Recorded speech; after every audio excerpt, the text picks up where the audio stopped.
Big boss Kannada season 12ರ 9ನೇ ವಾರದ ಉತ್ತಮ ಮತ್ತು ಕಳಪೆ ಈ ವಿಷಯದ ಬಗ್ಗೆ ಮಾತಾಡೋಣ. ಅದಕ್ಕೂ ಮೊದಲು ಚಾನಲ್ ಅನ್ನ ಸಬ್ಸ್ಕ್ರೈಬ್ ಮಾಡ್ಕೊಂಡಿಲ್ಲ ಅಂತ ಹೇಳಿದ್ರೆ ಎಲ್ಲರೂ ಕೂಡ ಮಿಸ್ ಮಾಡದೆ ಈಗಲೇ ಚಾನಲ್ ಅನ್ನ ಸಬ್ಸ್ಕ್ರೈಬ್ ಮಾಡ್ಕೊಳ್ಳಿ.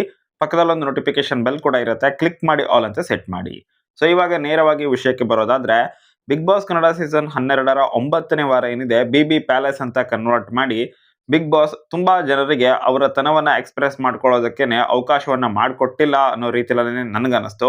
ಯಾಕೆ ಅಂತ ಹೇಳಿದ್ರೆ ಅನ್ನೆಸೆಸರಿಯಾಗಿ ಹೊರಗಡೆಯಿಂದ ಗೆಸ್ಟ್ ಗಳನ್ನ ಕರೆಸಿ ಬಿಗ್ ಬಾಸ್ ನ ಈ ವಾರದ ಗೇಮ್ ಅನ್ನ ಆಲ್ಮೋಸ್ಟ್ ಹಾಳು ಮಾಡಿದ್ರು ಅಂತಾನೆ ಹೇಳ್ಬಹುದು. ಅದೇನೆ ಬಿಗ್ ಬಾಸ್ ನಲ್ಲಿರುವಂತಹ ಸ್ಪರ್ಧಿಗಳಿಗೇನೆ ಅರ್ಧ ಜನರಿಗೆ ಬಿಬಿಯ ಪ್ಯಾಲೇಸ್ ನ ಗೆಸ್ಟ್ ಗಳಾಗಿ ಮತ್ತು ಅರ್ಧ ಜನರಿಗೆ BB ಪ್ಯಾಲೇಸ್ ನ ವರ್ಕರ್ಸ್ ಆಗಿ ಮಾಡಿ ನಂತರ ಅದನ್ನೇ ಉಲ್ಟಾ ಮಾಡಿದಿದ್ರೆ ತುಂಬಾನೇ ಚೆನ್ನಾಗಿರ್ತಾ ಇತ್ತು. ಅಂದ್ರೆ 2 ದಿನ ಒಂದು ಬ್ಯಾಚ್ ಗೆಸ್ಟ್ ಗಳಾಗಿ ಮತ್ತೆ 2 ದಿನ ಇನ್ನೊಂದು ಬ್ಯಾಚ್ ಗೆಸ್ಟ್ ಗಳಾಗಿ ಇದ್ದಿದ್ರೆ ಅವಾಗ ಸೂಪರ್ ಆಗಿರ್ತಾ ಇತ್ತು. ಬಟ್ ಹೊರಗಡೆಯಿಂದ ಗೆಸ್ಟ್ ಗಳನ್ನ ಕರೆಸಿ ಗೇಮ್ ಅನ್ನೇ ಆಲ್ಮೋಸ್ಟ್ ಹಾಳು ಮಾಡಿದ್ರು ಅಂತ ಅನಿಸ್ತು ನನಗೆ. ಇದ್ರ ಬಗ್ಗೆ ನಿಮ್ಮ ಒಪಿನಿಯನ್ ಕಮೆಂಟ್ ಮಾಡಿ. ಇವಾಗ ಮೇನ್ ವಿಷಯಕ್ಕೆ ಬರೋಣ. ಸೊ ಇವಾಗ BB ಪ್ಯಾಲೇಸ್ ಆಕ್ಟಿವಿಟಿ ಅಂತೂ ಮುಗೀತು.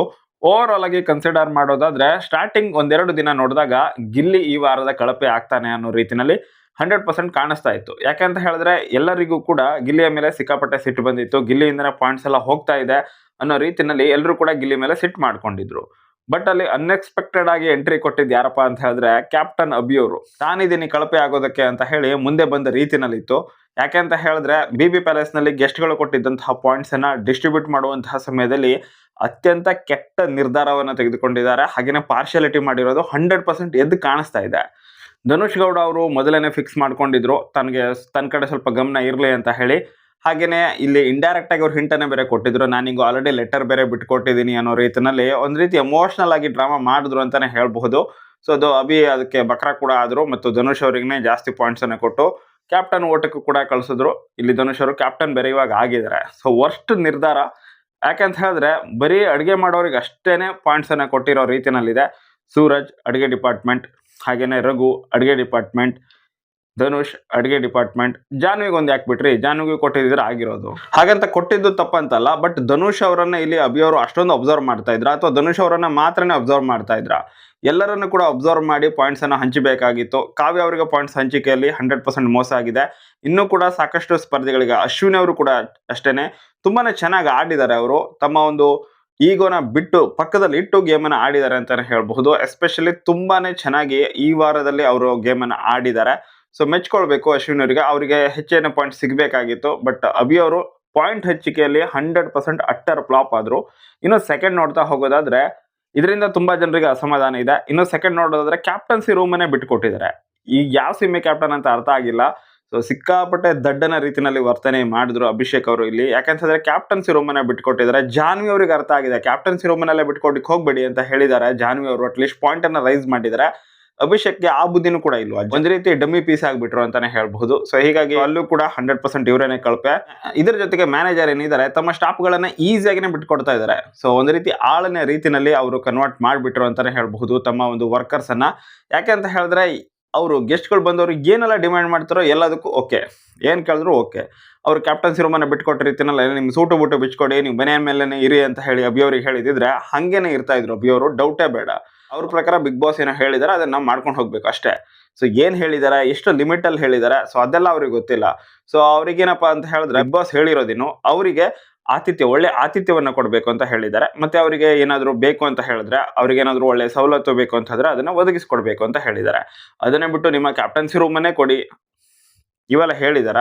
ಸೊ ಇಲ್ಲಿ ಅಭಿಷೇಕ್ ಅವರು ಸ್ವಲ್ಪ ಬುದ್ಧಿ ಉಪಯೋಗಿಸಬೇಕಾಗಿತ್ತು. ಇಲ್ಲ, ಕ್ಯಾಪ್ಟನ್ಸಿ ರೂಮ್ ಆಲ್ರೆಡಿ ಬುಕ್ ಆಗಿದೆ ಮುಂದೆ ಬರುವಂತಹ ಗೆಸ್ಟ್ ಗಳಿಗೆ ಅಂತ ಹೇಳಿ ಏನೋ ಒಂದು ಕಥೆನ ಕಟ್ಟಿ ಅಲ್ಲಿ ಮ್ಯಾನೇಜ್ ಮಾಡ್ಬೋದು, ಏನೋ ಒಂದು ವಿಷಯವನ್ನ ಅಲ್ಲಿ ಹೇಳಿ ಅದನ್ನ ಮ್ಯಾನೇಜ್ ಮಾಡಬಹುದಾಗಿತ್ತು. ಬಟ್ ಆ ಒಂದು ಕೆಪಾಸಿಟಿ ಇಲ್ಲಿ ಅಭಿಷೇಕ್ ಅವ್ರಿಗೆ ಇರಲಿಲ್ಲ. ಗೆಸ್ಟ್ ಅವರು ಹೆಂಗೆ ಹೇಳ್ತಾರೋ ಹಂಗೆ ಕುಣಿತಾ ಇದ್ರು, ಪಪೆಟ್ ರೀತಿ ಆಗ್ಬಿಟ್ರು ಅಂತಾನೆ ಹೇಳ್ಬಹುದು.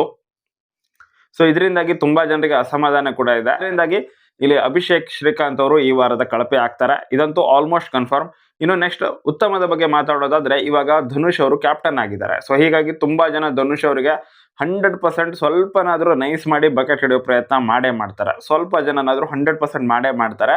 ಬಟ್ ಆಕ್ಚುಲ್ ಆಗಿ ಈ ವಾರ ತುಂಬಾನೇ ಸೂಪರ್ ಆಗಿ ಆಡಿದ್ದು ಮ್ಯೂಟೆಂಟ್ ರಘು ಹಾಗೇನೆ ಸೂರಜ್ ಸಿಂಗ್.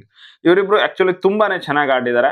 ಅದರಲ್ಲೂ ಕೂಡ ಮ್ಯೂಟೆಂಟ್ ರಘು ಅವರು ಅಡುಗೆ ಕೆಲಸವನ್ನ ಮಾಡಿ ಅಲ್ಲಿ ತುಂಬಾನೇ ಹೊತ್ತು ಅಲ್ಲಿ ತುಂಬಾ ಹೊತ್ತು ನಿಂತ್ಕೊಳ್ಳೋದ್ರ ಜೊತೆಗೇನೆ ಮಸಾಜ್ ಮಾಡುವಂತಹ ಸಮಯದಲ್ಲೂ ಕೂಡ ಅಷ್ಟೇ ತುಂಬಾನೇ ಆಕ್ಟಿವ್ ಆಗೇನೆ ಪಾರ್ಟಿಸಿಪೇಟ್ ಮಾಡ್ತಾ ಇದ್ರು. ಎಲ್ಲೂ ಕೂಡ ಸ್ವಲ್ಪನೂ ಆ ಒಂದು ಪಾತ್ರದಿಂದ ಹೊರಗಡೆ ಬಂದೇ ಇಲ್ಲ ಇವರು. ಆಕ್ಚುಯಲ್ ಆಗಿ ಸೂರಜ್ ಅವರು ಆದ್ರೂ ಒಂದೊಂದ್ಸಲ ಹೊರಗಡೆ ಬಂದಿದ್ದಾರೆ, ಗಿಲ್ಲಿಗೆ ಹೇಳ್ತಾ ಇದ್ದಾರೆ ಇವಾಗ ಆಕ್ಟಿವಿಟಿ ಇದು ಹಂಗಿರ್ಬೇಕು ಹಿಂಗಿರ್ಬೇಕು ಅಂತ ಹೇಳಿ.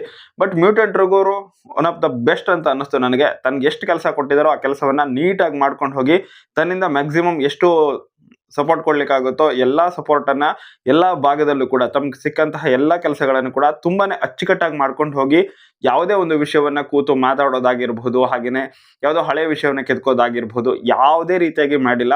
ತುಂಬಾನೇ ನೀಟ್ ಅಂಡ್ ಕ್ಲೀನ್ ಆಗಿ ತಗೊಂಡು ಹೋದ್ರು ಅಂತಾನೆ ಹೇಳ್ಬಹುದು. ಬಟ್ ಬಿಗ್ ಬಾಸ್ ನಲ್ಲಿರುವಂತಹ ಸ್ಪರ್ಧಿಗಳು ಕನ್ಸಿಡರ್ ಮಾಡುವಂತಹ ಪಾಯಿಂಟ್ಸ್ ಗಳು ಬೇರೆ ಬೇರೆ ಇರೋದ್ರಿಂದ ಹೀಗಾಗಿ ಅಟ್ ಪ್ರೆಸೆಂಟ್ ಅಲ್ಲಿ ಈ ಒಂದು ಉತ್ತಮದ ರೇಸ್ ಅಲ್ಲಿ ಇರೋದು ಮೊದಲನೇದಾಗಿ ಸೂರಜ್ ಸಿಂಗ್, ಧನುಷ್ ಗೌಡ ಹಾಗೇನೆ ಮ್ಯೂಟೆಂಟ್ ರಘು. ಈ ಮೂವರು ಕೂಡ ರೇಸಲ್ಲಿ ಇದ್ದಾರೆ. ಯಾರಿಗೆ ಸಿಗುತ್ತೆ ಕನ್ಫರ್ಮ್ ಆಗಿಲ್ಲ. ಹೈ ಚಾನ್ಸಸ್ ಇದೆ ಸೂರಜ್ ಅವರಿಗೆ ಸಿಗೋದು ಅಥವಾ ಧನುಷ್ ಅವರಿಗೆ ಸಿಗೋದು. ನಿಮ್ಮ ಪ್ರಕಾರ ಈ ವಾರದ ಉತ್ತಮ ಯಾರಿಗೆ ಸಿಗಬೇಕು ಅದನ್ನ ಕಮೆಂಟ್ ಬಾಕ್ಸ್ ಅಲ್ಲಿ ಕಮೆಂಟ್ ಮಾಡಿ. ಮತ್ತು ನಿಮ್ಮ ಪ್ರಕಾರ ಕಳಪೆ ಅಭಿನ ಗಿಲ್ಲಿನ ಅದರ ಬಗ್ಗೆ ನಿಮ್ಮ ಅಭಿಪ್ರಾಯವನ್ನು ಕೂಡ ಕಮೆಂಟ್ ಬಾಕ್ಸ್ ಅಲ್ಲಿ ಕಮೆಂಟ್ ಮಾಡೋದನ್ನ ಮರಿಬೇಡಿ. 100% ಪಕ್ಕಾ ಮಾಹಿತಿಯೊಂದಿಗೆ ಕಳಪೆ ಯಾರಿಗೆ ಸಿಕ್ಕಿದೆ, ಉತ್ತಮ ಯಾರಿಗೆ ಸಿಕ್ಕಿದೆ ಅನ್ನೋದನ್ನ ಮುಂದಿನ ವಿಡಿಯೋದಲ್ಲಿ ಅಪ್ಡೇಟ್ ಮಾಡ್ತೀನಿ. ಅಲ್ಲಿ ತನಕ ವೇಟ್ ಮಾಡಿ. ಹಾಗೇನೆ ಈ ವಿಡಿಯೋಗೆ ಆದಷ್ಟು ಲೈಕ್ ಮಾಡಿ, ಶೇರ್ ಮಾಡೋದನ್ನ ಮರಿಬೇಡಿ. Thank you so much for watching. Bye.